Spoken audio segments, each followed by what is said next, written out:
함께 웃고 함께 울는 사랑의 성령 공동체 안에서 우리가 함께 할 수 있음을 감사합니다. 하나님, 오늘 주의 거룩한 날을 맞이해서 이른 아침부터 지금 이 시간까지 아버지 정말 돕는 손길로 또한 예배자로 이렇게 함께 있게 하신 하나님의 은혜가 얼마나 큰지 우리 모두가 깨달아 감사하는 시간 되게 하여 주시옵소서.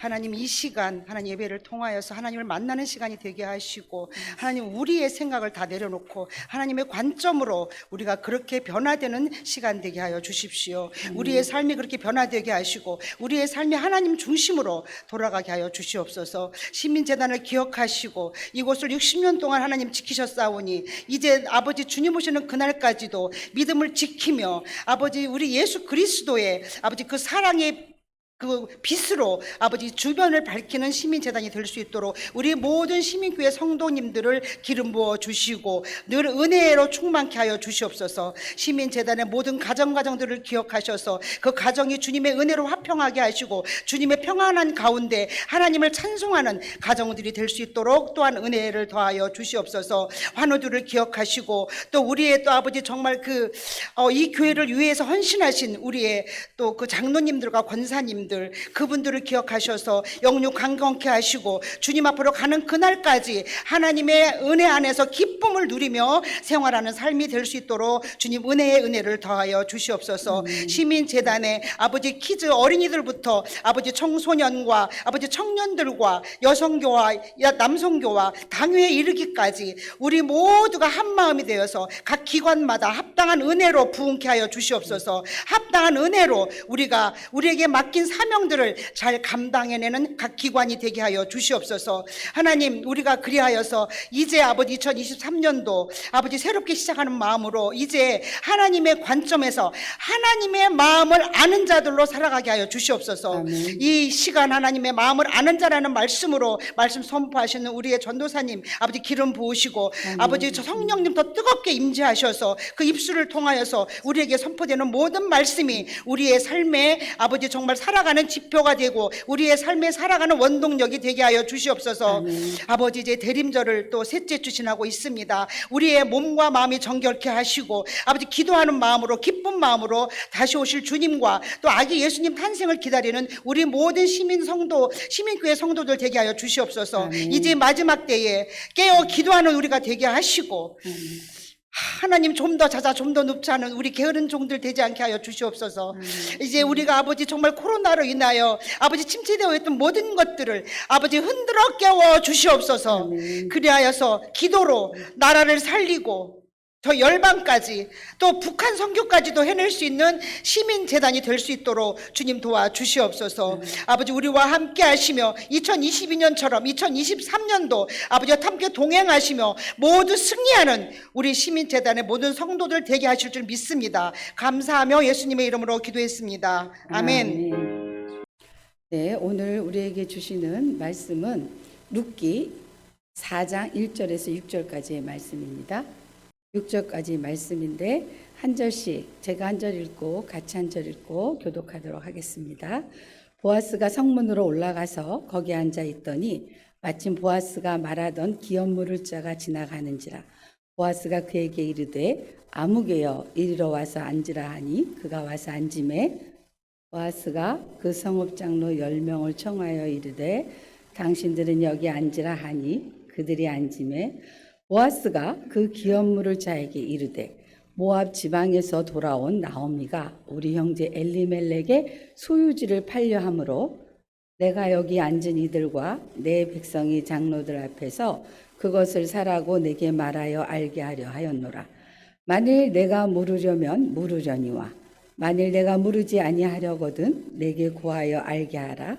내 다음은 나요 그 외에는 물을 자가 없느니라 하니 그가 이르되 내가 물으리라 하는지라. 보아스가 이르되 내가 나오미의 손에서 그 밭을 사는 날에 그 죽은 자의 아내 모압 여인 루색에서 사서 그 죽은 자의 기업을 그의 이름으로 세워야 할지니라 하니 그 기업 물을 자가 이르되 나는 내 기업에 손해가 있을까 하여 내가 물을 것을 내가 물으라 나는 물으지 못하겠노라 하는지라. 아멘. 제가 두 번의 설교를 룻기에서 계속 해오고 있는데요. 오늘 이제 룻기를 가지고 마지막 세 번째 말씀을 전하려고 합니다. 우리가 이제 두 번의 룻기의 말씀을 들으셨죠. 그러면 이 룻기는 과연 어떤 책일까요? 룻기의 저자는 무엇을 말하고자 하는 것일까요? 며느리에게 시어머니에 대한 효를 가르치기 위한 그런 책일까요? 그래서 어버이 주일이면 잘 전하는 그런 말씀일까요? 아니면 불행하고 가난한 과부라도 선한 마음을 가지면 부자 남편을 만나서 잘 살 수 있다는 그런 교훈적인 책일까요? 선하게 살아라, 착하게 살아라, 그렇게 말하는 책일까요? 그것도 아니면 다윗 조상들의 결혼사를 다룬 가벼운 책일까요? 그건 도대체 룻기는 어떤 책일까요? 그것을 오늘 말씀을 통해서 결론을 한번 내려보고자 합니다. 우리는 지금 두 번의 이제 설교를 통해서 시어머니 나오미와 며느리 룻의 삶을 보았습니다. 오늘은 그 나오미와 룻과는 정반대의 자리에 선 완전히 대비되는 존재인 보아스를 보려고 합니다. 룻은 어머니의 지시에 따라 지난번 설교에서 어머니가 터무니없는 지시를 한 것을 우리가 보았습니다. 그래서 그 어머니의 지시가 터무니없음에도 불구하고 이 룻은 그 말씀에 순종해서 몰래 타작마당에 가죠. 그래서 보아스의 발 아래 이불을 덮고 눕습니다. 근데 이제 사람이 있으니까 자면서 이 보아스가 부스럭거리는 소리에서인지 아무튼 인기척을 느꼈는지 깨죠. 그래서 내가 누구냐 이렇게 묻잖아요. 그러면서 이제 보아스와 룻의 개인적인 만남을 갖게 되는 시간이 되었습니다. 그러면 둘이 만났잖아요. 개인적으로 만나서 어떤 대화가 오고 갔는지 좀 길기 때문에 함께 한번 읽어보려고 합니다. 룻기 3장 8절에서 13절까지입니다. 제가 한 절 읽고 같이 교독하겠습니다. 밤중에 그가 놀라 몸을 돌이켜 본즉 한 여인이 자기 발치에 누워 있는지라.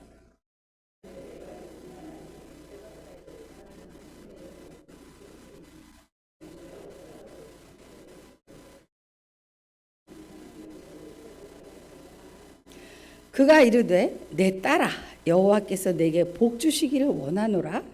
내가 가난하건 부하건 젊은 자를 따르지 아니하였으니 내가 베푼 인애가 처음보다 나중이 더하도다.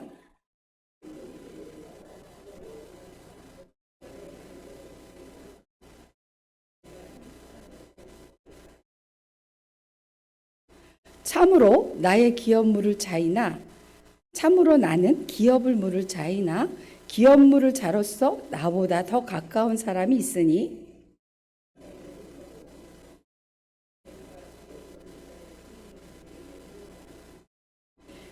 그가 그 기업물을 자의 책임을 행할 것이니라. 만일 그가 기업물을 자의 책임을 내게 이행하기를 기뻐하지 아니하면 여호와께서 살아계심을 두고 맹세하노니 내가 기업물을 자의 책임을 내게 이행하리라. 아침까지 누워 있을지니라 하는지라. 아멘.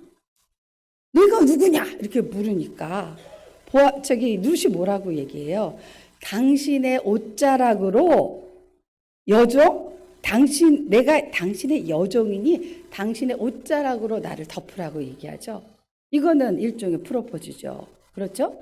그런데 보아스가 룻을 대하는 태도를 보세요. 이 여자가 정신이 있나 없나 이렇게 얘기하지 않죠.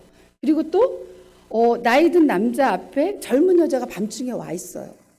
그러면 남자라는 그런 그 속성을 봤을 때 이 여자를 가만히 돌려보내기가 좀 어렵지 않을까요?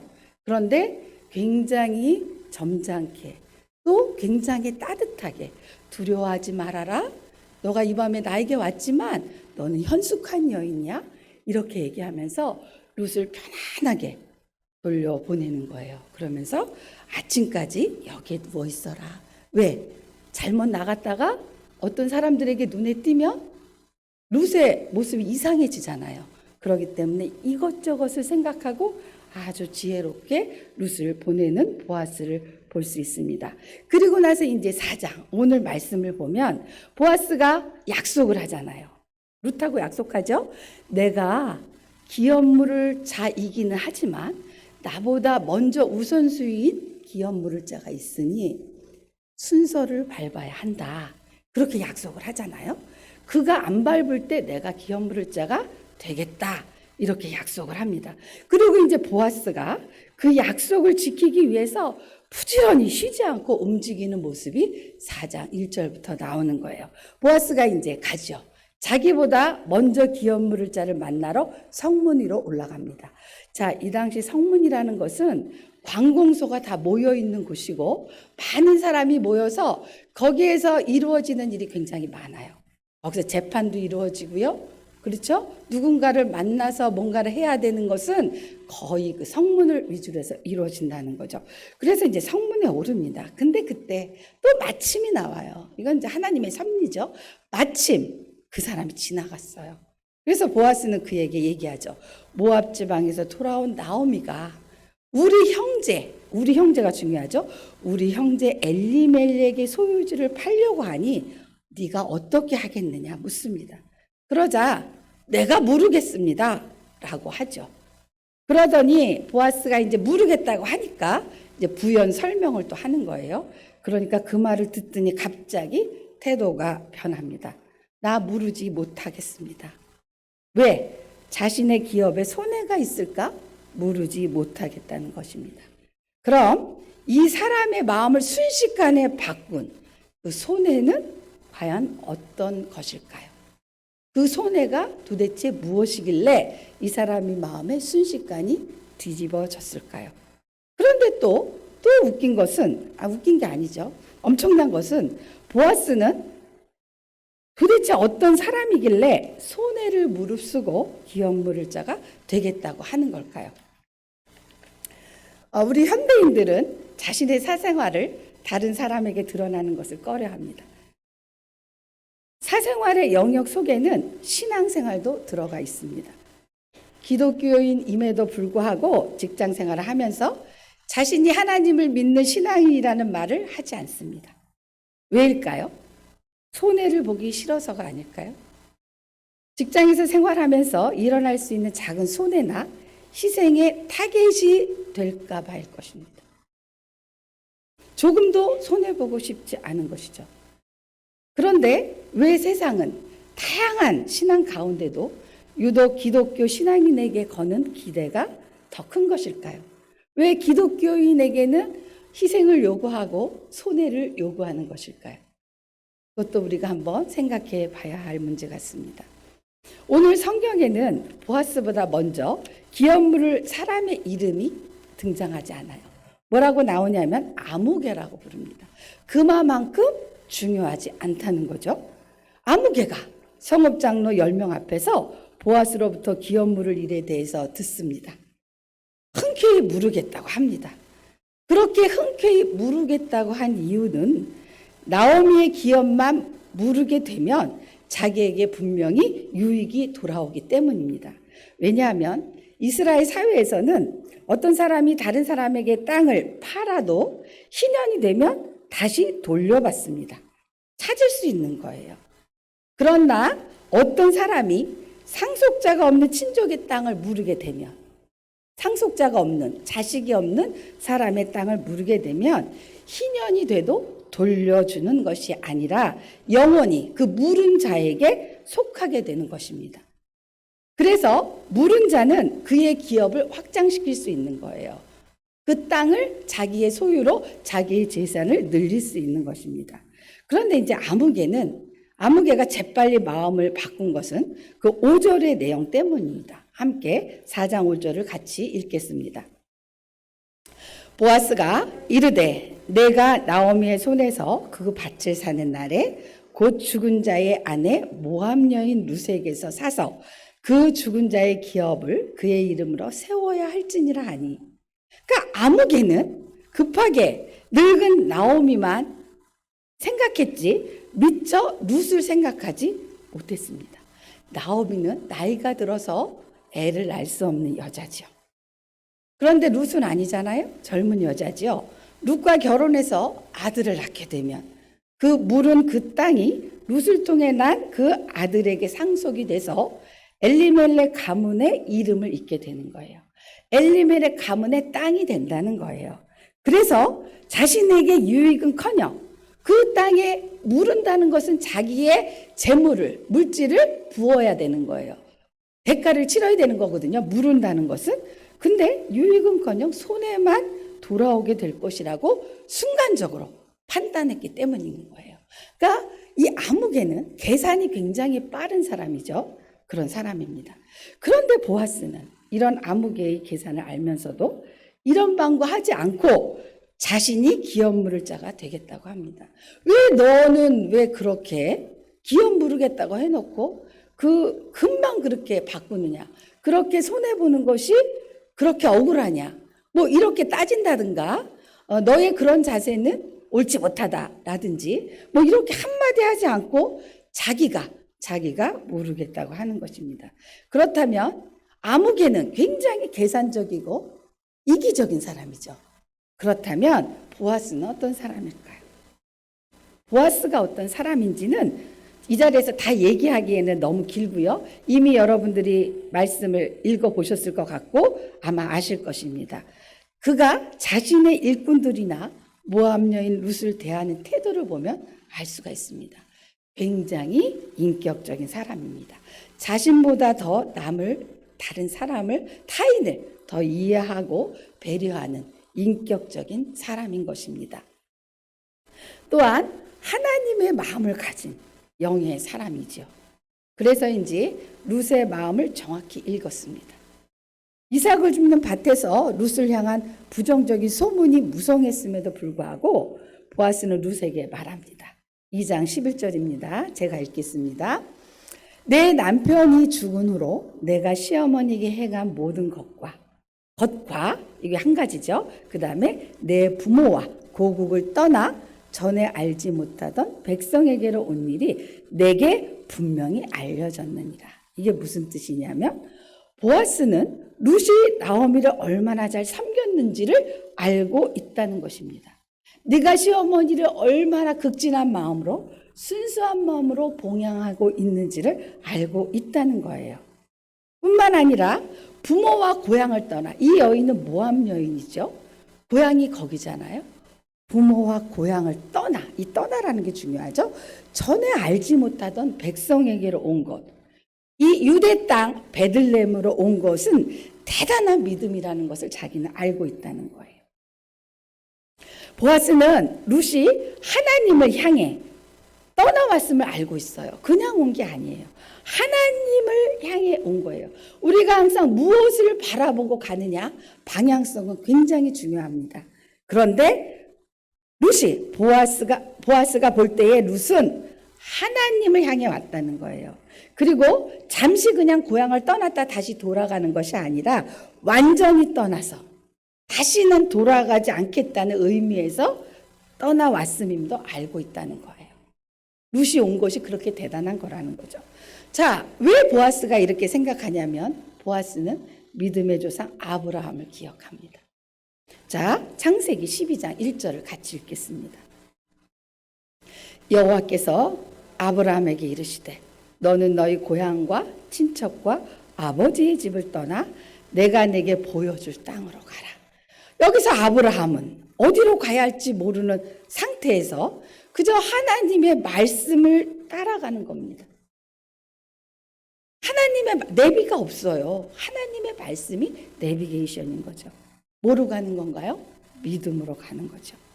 자, 믿음으로 간다는 것은 여러분, 믿음으로 간다는 것은 인간의 경험과 생각이 아니라 하나님의 인도함을 따라간다는 것이에요. 어떻게 보면 굉장히 무모한 짓이죠. 그죠? 일반적인 그런 게 아니에요. 굉장히 특이한 거예요. 자기와 하나님만이 아는 관계 속에서 가는 거죠. 자, 그 길은 가다가 험한 산을 만날지라도 다시 돌아오지 않겠다는 거예요.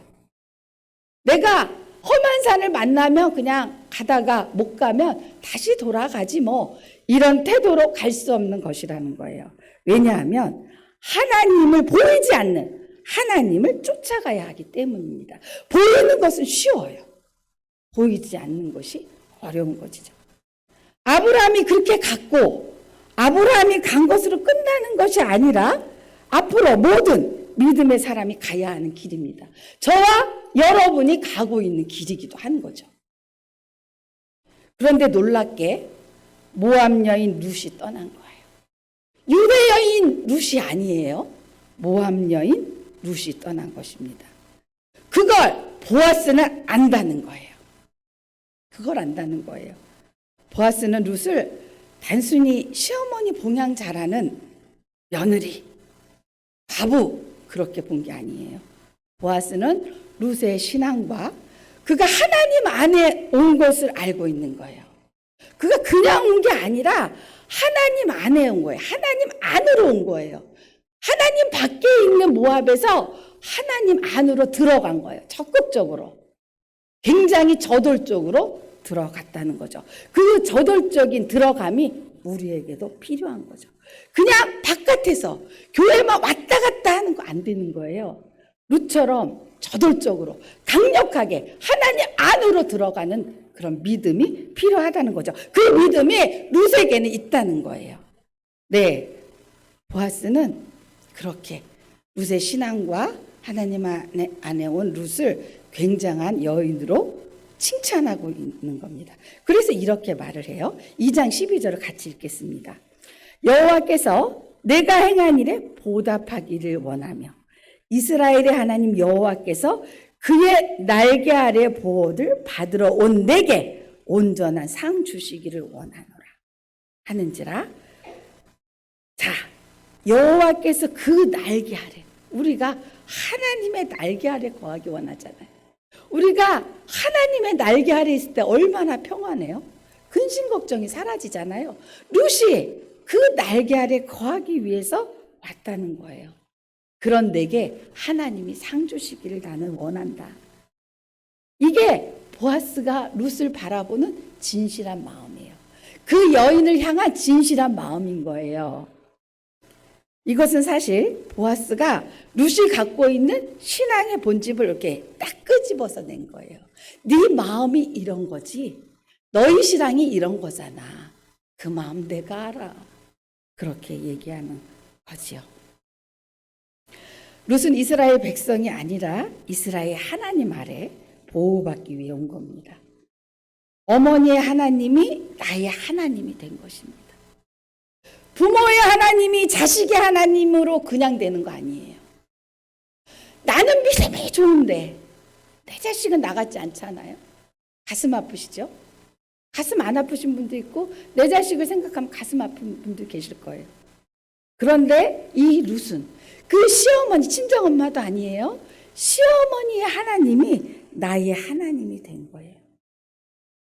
보아스는 룻의 마음을, 룻의 신앙을 볼 수 있는 영적인 눈을 가진 영적인 사람인 것입니다. 그러면 우리는 왜 세상 속에서 당당하게 나는 하나님을 믿는 사람이다라고 말하지 못하는 걸까요?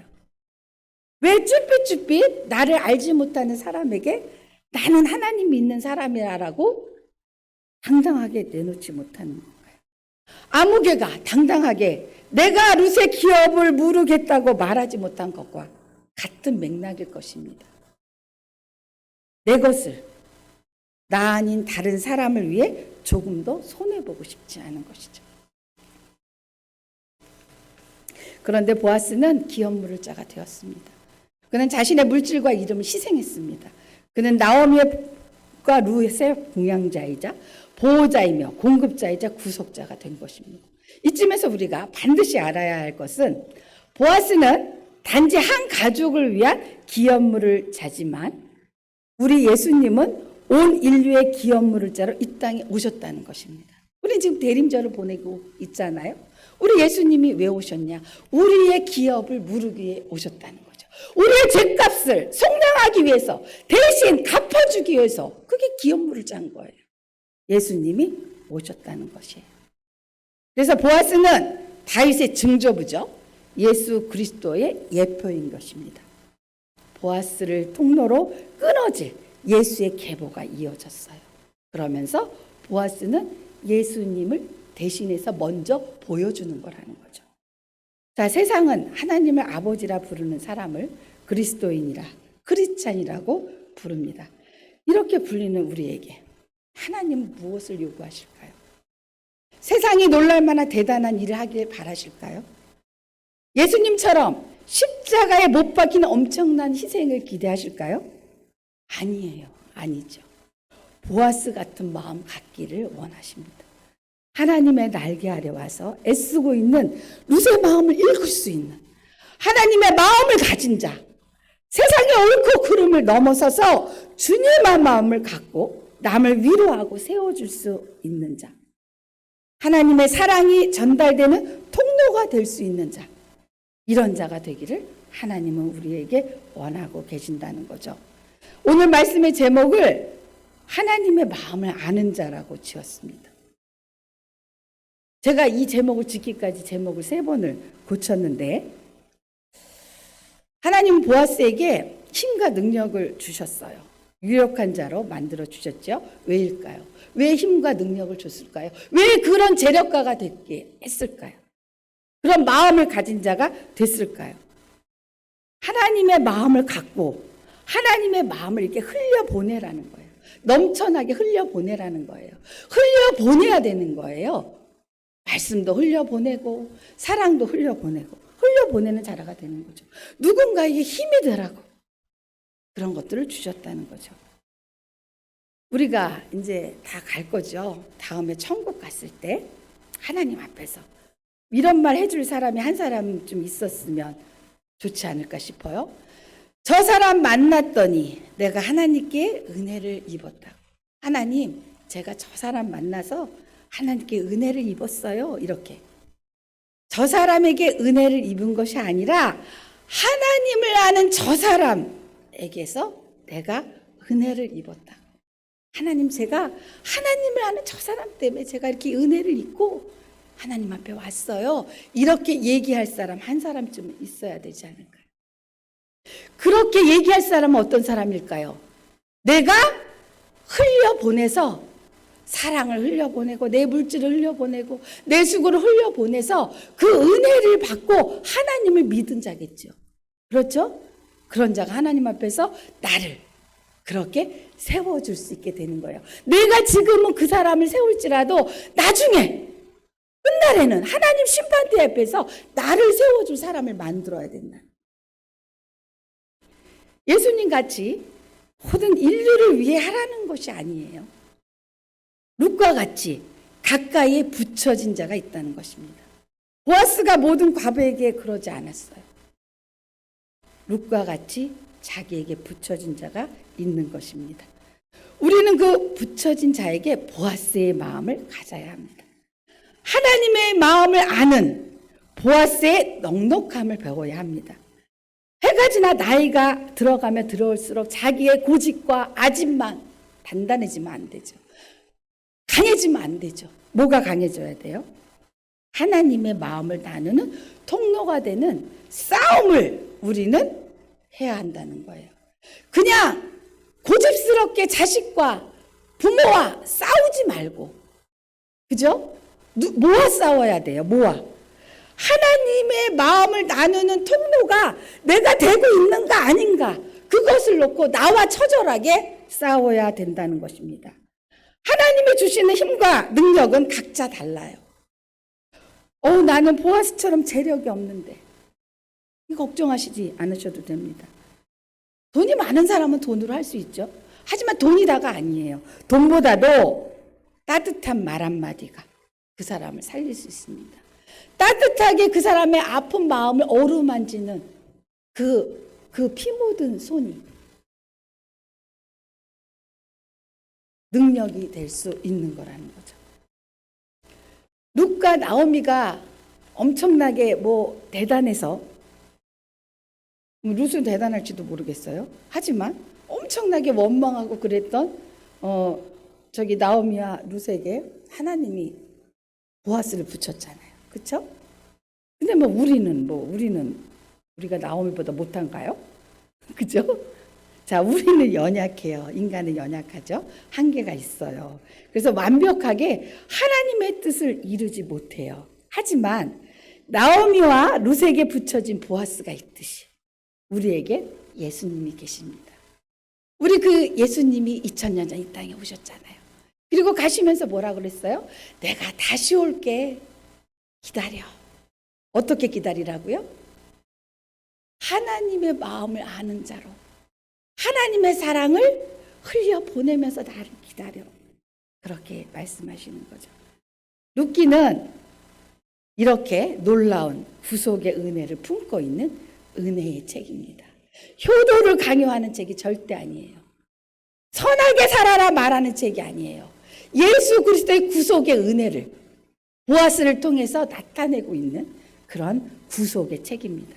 은혜의 책입니다. 그래서 앞으로 룻기를 읽으실 때 그 예수 그리스도의 구속의 은혜를 가득 담고 그런 시선으로, 그런 관점으로 룻기를 차근차근 읽으실 때 하나님께서 주시는 놀라운 은혜가 새록새록 있으리라 믿습니다. 우리는 지금 대강절을 보내고 있습니다. 2000년 전 우리에게 붙여진 바 되시기 위해 이 땅에 오신 아기 예수님을 기다리며 다시 오마 약속하신 다시 오실 우리의 왕 예수님을 기다리며 은혜의 삶을 누리는 저와 여러분 되시길 바랍니다.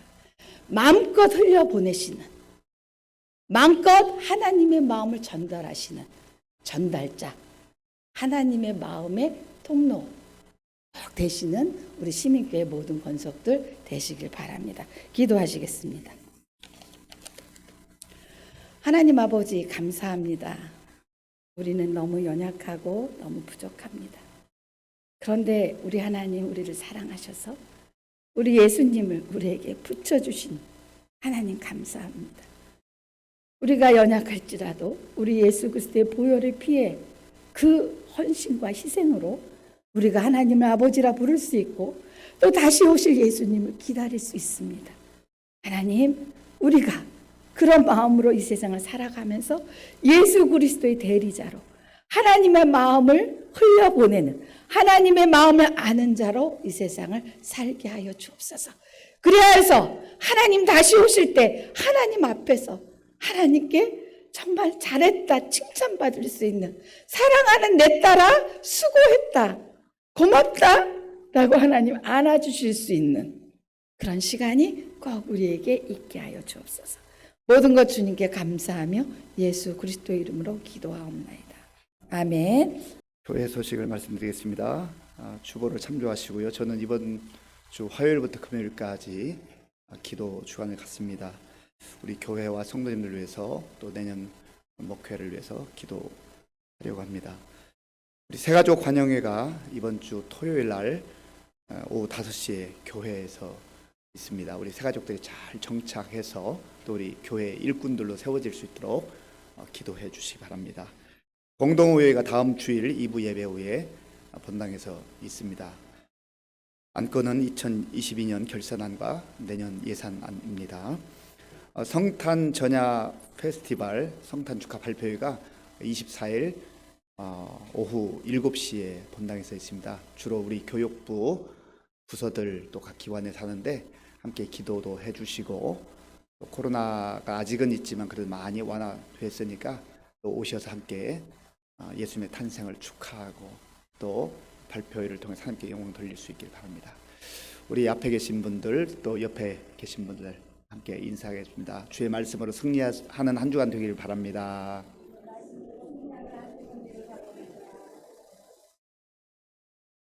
네, 기도하겠습니다. 아버지 하나님 감사합니다. 하나님의 은혜 가운데 오늘도 주님 앞에 나와서 예배드리게 하시고 또 말씀 듣고 결단하게 하시고 그 말씀 우리의 마음에 심장에 새기고 또 한 주간을 살아갈 수 있도록 도와주셔서 감사합니다. 예수님의 시선과 관점으로 살게 하시고 하나님의 마음을 아는 자로 은혜의 통로로 축복의 통로로 살아가는 우리 모두가 되게 하여 주시옵소서. 말씀만 듣고 말씀 다 내려놓고 자기 생각 가지고 가지 말게 하시고 자기 생각 내려놓고 말씀 붙들고 나아가 기적을 체험하며 능력을 체험하며 하나님의 풍성한 은혜 가운데 살아가는 우리 모두가 되게 하여 주시옵소서. 오늘도 복음과 교회를 위해서 이른 아침부터 이 시간까지 묵묵히 섬긴 귀한 종들을 기억하시고 저들의 마음속에, 삶 속에, 가정 속에 섬기는 자가 누리는 기쁨과 평안과 감사가 충만케 하여 주시옵소서. 지금은 우리 주 예수 그리스도의 은혜와 우리 아버지 하나님의 크신 사랑과 성령님의 교통하심과 역사하심과 위로하심이 하나님의 마음을 아는 자로 예수 그리스도의 마음을 품고 험한 세상 속에서도 담대하게 은혜의 통로로 축복의 통로로 살아가기로 결단한 모든 성도들 머리 위에와 교회 가운데 이제로부터 영원토록 함께 하옵시기를 간절히 축원하옵나이다. 아멘.